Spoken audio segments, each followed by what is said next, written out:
এই শীতে আমার ইনডোর প্ল্যান্টগুলো বেশ সতেজ, আলহামদুলিল্লাহ। দেখতেও খুব সুন্দর লাগছে, মাশাআল্লাহ। আমার এই শীতের মধ্যে গাছগুলো এত সুন্দর কিভাবে থাকছে সেটারই কিছু টিপস আপনাদের সাথে শেয়ার করব। আজকে গাছগুলো পরিষ্কার করছি, ভাবছি আপনাদের সাথে একটু শেয়ার করে নেই। আসসালামু আলাইকুম। বাংলাদেশি ব্লগার নার্গিসানার চ্যানেলে নতুন আরেকটি ভিডিও দেখার জন্য আপনাদের সবাইকে আরও একবার স্বাগত জানাই। কেমন আছেন সবাই? আশা করছি যে যেখান থেকে ভিডিওটি দেখছেন বা দেখছেন না, সকলে ভালো আছেন, সুস্থ আছেন। আলহামদুলিল্লাহ, আমরাও খুব ভালো আছি। গাছ পাখি আমার পরিপূর্ণ সংসারের একটা অংশ। কর্মব্যস্ত জীবনের একটা মুহূর্ত প্রশান্তিতে কেটে যায় এদের সাথেই। ডিসেম্বর চলে যাই, জানুয়ারি আসছে, আর আমাদের সবার মনে প্লাস গাছপালায় বসন্ত শুরু হবে আর মাসখানেক পরেই। তবে ইনডোর প্ল্যান্টদের বসন্ত আমার কাছে মনে হয় শীত আসার সাথে সাথে শুরু হয়ে যায়। তো বসন্তে পাতা ঝরবে, এটা প্রকৃতির একটা নিয়ম। যে পাতা ঝরার সে তো ঝরবেই, কিন্তু অবাঞ্ছিত বা অনাকাঙ্ক্ষিত যদি কোনো পাতা ঝরে যায় গাছের, তখন কিন্তু আমরা যারা ইনডোর প্রেমী রয়েছি তাদের মন খুব খারাপ হয়ে যায়। তো আপনার গাছকে কিভাবে পরিচর্যা করলে গাছের পাতাগুলো ঝরে যাবে না, সেটারই কিছু টিপস আপনারা আমার ভিডিওতে হয়তো বা জানতে পারবেন। আসলে আমিও তো গাছ অনেক দিন থেকেই পরিচর্যা করছি, অনেক হোঁচট খেয়েছি, তারপরে শিখেছি। তো ভাবছি আপনাদের সাথেও সেটা শেয়ার করি। আর আজকে বাগানের বেশ কিছু গাছই একসাথে করেছি, এগুলোকে পরিষ্কার করব। তো সেই সাথে আপনাদের সাথেও গল্প করব। আশা করব পুরো ভিডিও জুড়ে আপনারা আমার সাথেই থাকবেন। ভিডিওটা কতটা ভালো লাগবে কি না জানি না, তবে এটুকু ভালো লাগবে, বিভিন্ন কালার সবুজ, এদেরকে দেখলে চোখের প্রশান্তি মনের প্রশান্তি দুটোই কিন্তু মিলবে। এই তো প্রথমে আমি ইনডোর প্লান্টের মধ্যে যে গাছটাকে খুব পছন্দ করি সেটা হচ্ছে আমার স্পাইডার প্লান্ট। তো ওই গাছটা পরিষ্কার করতেই কিছুটা বেশি সময় লাগবে, তাই সেটাকে দিয়েই আমি শুরু করেছি। আমার বাসাটা যেহেতু রোড সাইডে, প্রচুর পরিমাণে ধুলো জমে, আর শীতে কিন্তু ধুলোবালি যে কোথা থেকে উদয় হয় সেটার উৎপত্তিস্থল খুঁজে পাওয়া যায় না। তো গাছগুলো কিন্তু পাতা একবারে ধুলো একবারে ভর্তি হয়ে থাকে। তো ওগুলোকে একটা একটা পরিষ্কার করা আসলে কষ্টকর। তবে আজকে আমি ভিডিও করছি বলেই কিন্তু এটা এভাবে পরিষ্কার করছি। আর অন্যান্য বেশিরভাগ সময় দেখা যায় যে পানিতে একটু ঝাঁকিয়ে নিয়ে বা রানিং ট্যাপটা ছেড়ে দিয়ে আর হচ্ছে মাটির গোড়ায় কিন্তু আমি পলিথিন বেঁধে দিয়ে ওভাবেই ক্লিন করি। আর এভাবেও ক্লিন করি যখন আমার হাতে খুব বেশি সময় থাকে। তো এইভাবে ক্লিন করার আরেকটা খুব সুন্দর উপকার রয়েছে, সেটার জন্য মূলত ভিডিওতে শেয়ার করা। আপনি যখন একটা করে পাতা পরিষ্কার করবেন, দেখবেন পাতাগুলো খুব সুন্দর ডিপ ক্লিন হবে। আর শীতে যদি গাছের পাতার মধ্যে এই যে অতিরিক্ত জমে থাকে, তাহলে দেখবেন ধুলাবালি জমে থাকার কারণে গাছের পাতার পত্ররন্ধ্রগুলো না বন্ধ হয়ে যায়, যার কারণে পাতা কিন্তু তার যে নর্মাল কার্যক্রম সেটা চালিয়ে নিতে পারে না। বাইরে থাকলে হয়তো শীত পড়তো বা বৃষ্টির সময় বৃষ্টি পড়ে, তখন গাছগুলো আবার ক্লিন হয়, নিজেদের কাজ নিজেরা চালিয়ে নিতে পারে। আর এজন্যই বিশেষ করে ইনডোর প্লান্টের পাতাগুলো কিন্তু মাঝে মাঝে শুকিয়ে নরম কাপড় দিয়ে একটু পরিষ্কার করে দিতে হয়, যেন গাছ তার নর্মাল কার্যক্রমগুলো খুব সুন্দরভাবে কমপ্লিট করতে পারে। শীতের সময় গাছকে সতেজ রাখার জন্য গাছের পাতা পরিষ্কার করা তো খুবই আবশ্যক। সেই সাথে গাছ একবারে নেতিয়ে পড়বে না, বা স্পাইডার প্লান্টের কিন্তু এই যে গাছের আগার একটু পোড়ার মতো হয়ে যায়। এটা দুটো কারণ হচ্ছে, একটা কম পানি প্লাস একটা বেশি পানি। যদি আপনি অতিরিক্ত পানি দেন তাহলে কিন্তু স্পাইডার প্লান্টের যে মাথায় আগায় দেখবেন পোড়ার মতো হয়ে যাবে, গাছের পাতাগুলো পুড়ে যায় বা একটু মরে যায়, এই টাইপের হয়। আবার যদি আপনি কম পানি দেন সেক্ষেত্রে হবে বেশি পানি, দুটোই আর কি এরকম হয়। তো স্পাইডার প্লান্টের জন্য এমন পানি দিতে হবে যেন তার মানে আপনি পানি দেওয়ার আগে চেক করবেন, মাটিটা একটু সাইড থেকে সরিয়ে নিয়ে যে আপনার আঙ্গুলের অর্ধেক পর্যন্ত একটু ভিতরের দিকে দিয়ে দেখবেন যে মাটি ভেজা আছে কিনা। যদি ভেজা না থাকে তখন আপনি হচ্ছে পানি দিবেন, আর মাটি ভেজা থাকলে অবশ্যই আপনি পানি দিবেন না। আমার এই গাছটা একবারে নেতিয়ে পড়ছে, এত পাতা হয়েছে। তো একে মনে হচ্ছে যে একটা মাচা দিয়ে দিতে হবে। তো ওকে মাচা দেওয়ার জন্য কিন্তু একটা DIY আমি অলরেডি প্ল্যানিং করে রেখেছি। এই তো কতটা ধুলাবালি জমছিল, ভিডিওর ফুটেজগুলো তো দেখে আপনারা বুঝতে পেরেছিলেন। আর এটা হচ্ছে ক্লিন করার পরের স্পাইডার প্লান্ট। দেখতে কিন্তু মাশাআল্লাহ অনেক সুন্দর লাগছে। স্পাইডার প্লান্টের কিন্তু অনেক উপকারী দিক রয়েছে, শুধু সৌন্দর্য বর্ধনে আমাদের ঘরে আমরা রাখি না, এটা কিন্তু আমাদের অজান্তেই আমাদের আশেপাশের যে বাতাস রয়েছে ওকে সেটাকে পিউরিফাই করছে। এয়ার পিউরিফায়ারের ক্ষেত্রে স্পাইডার প্লান্টের কিন্তু অনেক অনেক বেশি ভূমিকা রয়েছে। এই যে আমার এই স্পাইডার প্লান্টের গোড়া থেকে আরেকটা বেবি স্পাইডার প্লান্ট বেরিয়েছে অলরেডি। আর এইভাবে মাঝে মধ্যে কিন্তু গাছের প্রত্যেকটা গাছের গোড়া একটু মাটিগুলো উলট পালট করে দিতে হবে, শীতের সময় বিশেষ করে। আমি তো সারা বছরই পানি দেওয়ার আগে এইগুলোকে এইভাবে উলট পালট করে দিয়ে মাটিগুলোকে দেন হচ্ছে পানি দিই, এতে করে গাছগুলো তার পানিটা নিষ্কাশন ভালোভাবে করতে পারে আর চতুর্পাশে খুব ভালোভাবে পানি পৌঁছায়। হয়তো ভিডিও ক্যামেরার কারণে এক একটা কালার একটু তারতম্যতা রাখছে, বাট এই যে স্পাইডার প্লান্টগুলোকে পরিষ্কার করার পরে অনেক সুন্দর লাগছে দেখতে, খুব একটা সবুজ মানে সতেজ গাছ। তো এই টাইপের গাছগুলো যদি ঘরে রাখেন আপনার সৌন্দর্য বর্ধনও করবে, পাশে থাকা দূষিত বাতাসকে পিউরিফাই করে আপনাকে একটা সতেজ বাতাস গ্রহণ করার সুযোগও করে দিবে। এই যে বলছিলাম যেভাবে যে আগাগুলো কিন্তু এরকম পোড়া পোড়া টাইপের হয়ে যায়, তো এটা ভিডিওতে দেখানোর জন্য আমি গাছটাকে এরকম করেছি। এই তো এরপরে আরেকটা সুন্দর গাছ আমার, যেটা আপনারা সবাই খুব বেশি পছন্দ করেন, পাতাবাহার গাছ। তো এই গাছটার অবস্থা দেখুন না, কি অবস্থা হয়েছে, ধুলাবালি জমে। তো বাসাতেও তো গিয়েছিলাম, এর মধ্যে একটু ব্যস্তও ছিলাম, তো গাছেদের পাতার পরিচর্যা করতে পারিনি, খেতে দিয়েছি ঠিকই। তো আজকে ধরেছি সবগুলো গাছকেই। তো এই গাছটাকেও এখন একটা একটা করে পাতা পরিষ্কার করে নিব।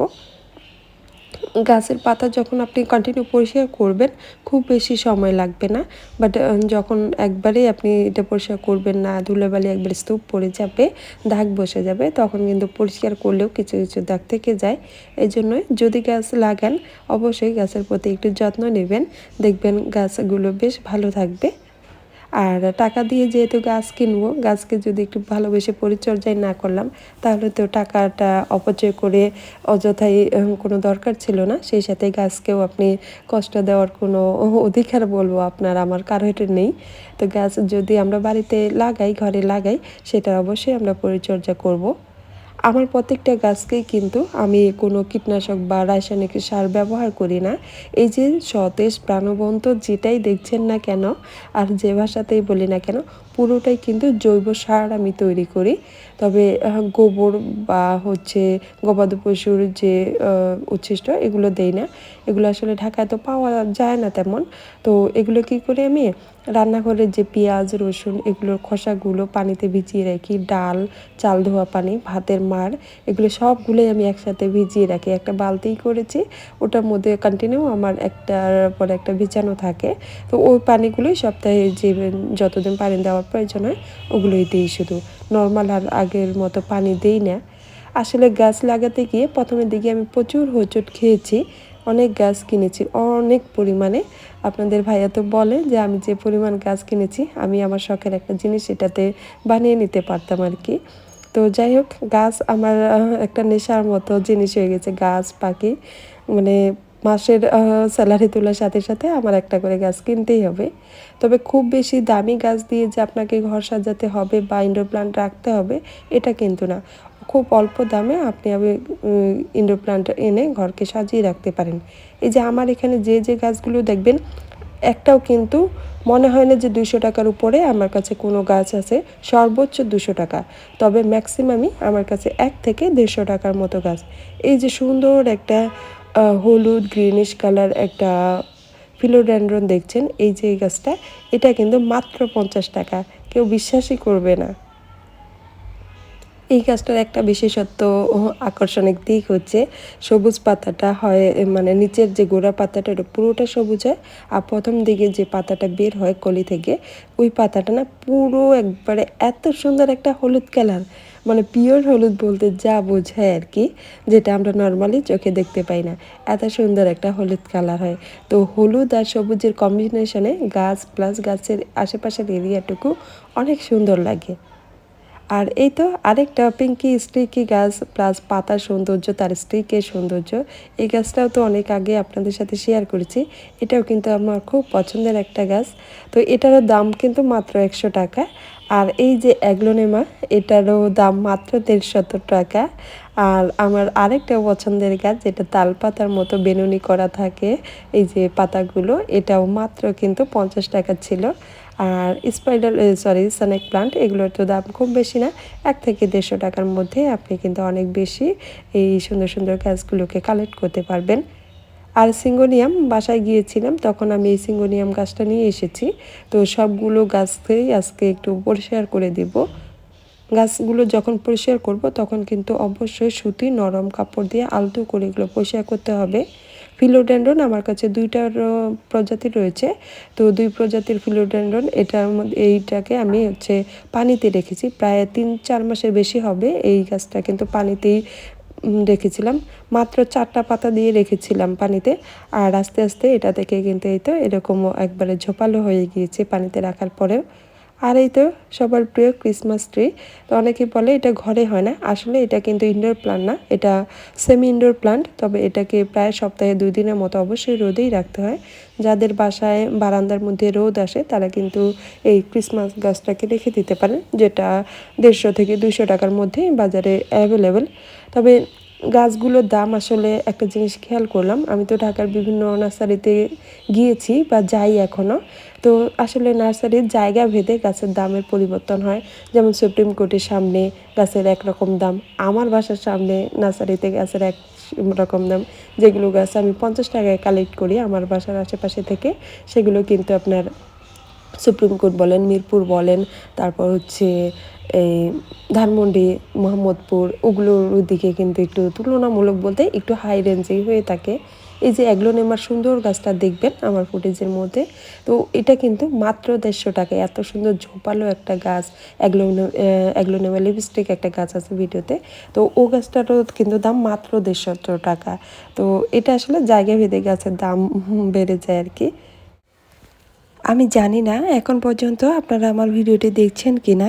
ভিডিওটি যদি এখনও কন্টিনিউ করে থাকেন, এ পর্যন্ত ভিডিওটি দেখছেন, তাহলে প্লিজ ভিডিওটিতে একটি লাইক দিয়ে দিবেন।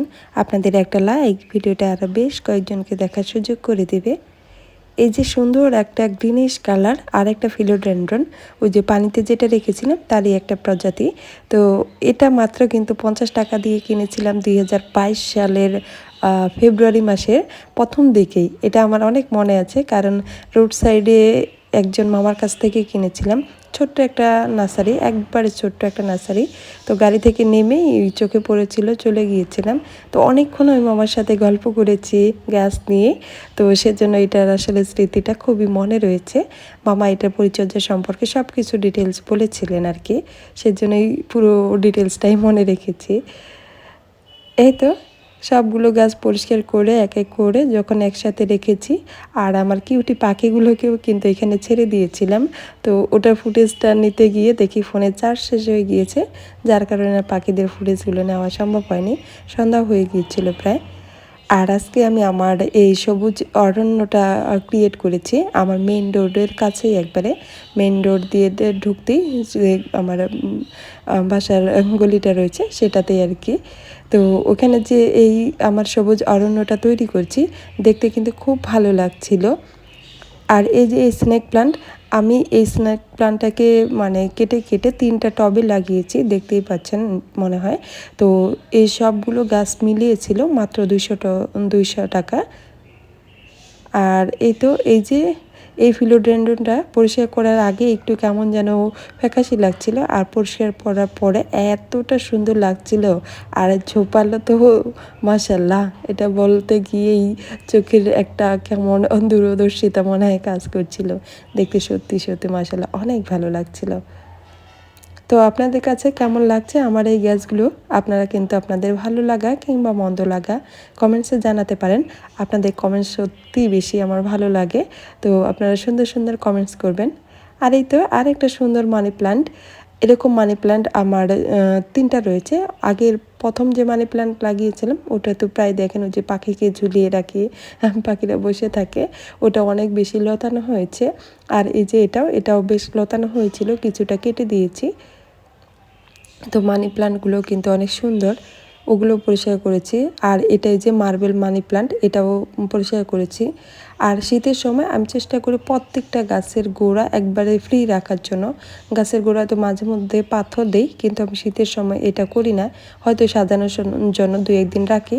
তবে সবসময় চেষ্টা করি গাছের গোড়া একবারে ফ্রি রাখার জন্য। আর গাছের গোড়া আপনারা খেয়াল করবেন, আমার প্রত্যেকটা গাছের গোড়ায় কিন্তু একবার শুকনো মাটি, কোনোটাই কিন্তু ভিজা নেই। তো শীতের সময় সব সময় গাছকে শুকনো রাখার চেষ্টা করি, কারণ অতিরিক্ত ভেজা থাকলে মাটির শুকানোটা সময় লাগবে, যার কারণে গাছের শিকড় কিন্তু পচে যাওয়ার একটা ভয় থাকবে। এর জন্য অল্প পরিমাণে পানি দিন, পানি দিবেন, দেওয়ার আগে অবশ্যই চেক করে দিবেন। এই যে সেই অ্যাগ্লোনিমার কথা বলছিলাম, এই সেই অ্যাগ্লোনিমা, যার মাত্র দাম হচ্ছে 150 টাকা। তো ইনডোর প্ল্যান্ট যত্নের জন্য আসলে খুব বেশি সময়ও দিতে হয় না। আমি তো একজন কর্মব্যস্ত নারী, তো আমার বাসার মধ্যেও কিন্তু প্রচুর পরিমাণে গাছ রয়েছে। অনেকেই জিজ্ঞাসা করেন যে আমি কিভাবে এগুলো মেনটেন করি। সিম্পলি 7 দিনের মধ্যে 1 দিন পানি দেই শুধুমাত্র। আর হচ্ছে সেই পানিটাও যেন ওদের জন্য পুষ্টিকর হয়, সেজন্যই বললাম যে সব কিছু আমাদের ব্যবহৃত উচ্ছিষ্ট যেগুলো রয়েছে সেগুলোই আর কি একটা সুন্দর জৈব সার তৈরি করে ওদেরকে খেতে দিই। আলাদা কোনো সার আমি এখন পর্যন্ত আমার গাছেদের জন্য অ্যাপ্লাই করিনি।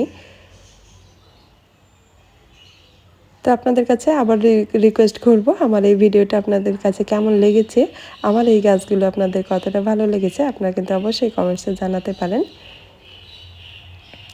তো আজকের ভিডিওটা আমি এখানেই শেষ করছি। সবাই ভালো থাকবেন, সুস্থ থাকবেন। আল্লাহ হাফেজ, আসসালামু আলাইকুম।